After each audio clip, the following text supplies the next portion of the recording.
In the year 1904, the world was a very different and incredibly cruel place.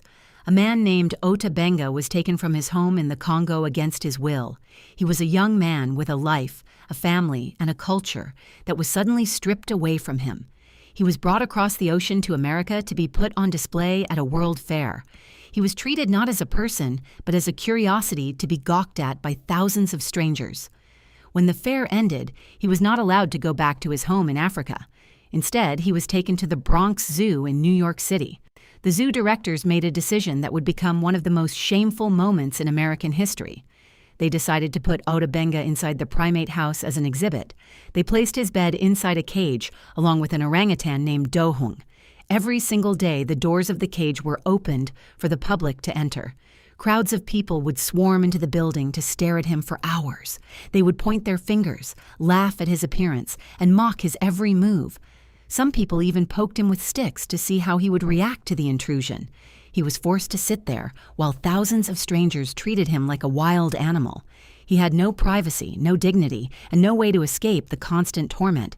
He tried to defend himself, but the crowds only grew more aggressive and cruel. Newspapers at the time even wrote articles claiming that he was a missing link in human evolution. This was a lie used to justify the racism and the cruelty of the zookeepers. Ota Benga sat in that cage and watched the faces of people who had completely lost their humanity. He spent his days in a state of total, crushing despair and confusion.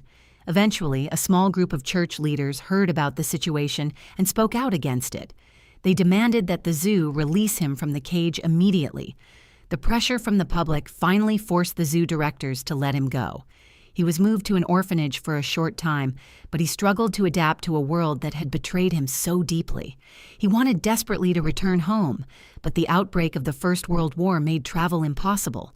The trauma of his time in the cage never left his mind, no matter where he went. In 1916, at the age of 32, he could no longer bear the weight of his reality. He died by his own hand, ending a life that had been broken by the greed of others.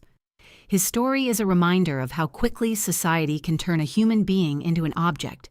It stands as a permanent dark stain on the history of the Bronx Zoo and the city of New York. We share this story to ensure that his dignity is finally remembered today. The treatment he endured is a testament to the darkest side of human behavior. We must reflect on how such things were allowed to happen in the first place. It is a history that is painful, but it is one that we must never forget. Did you know that there were once human beings put on display in the Bronx Zoo?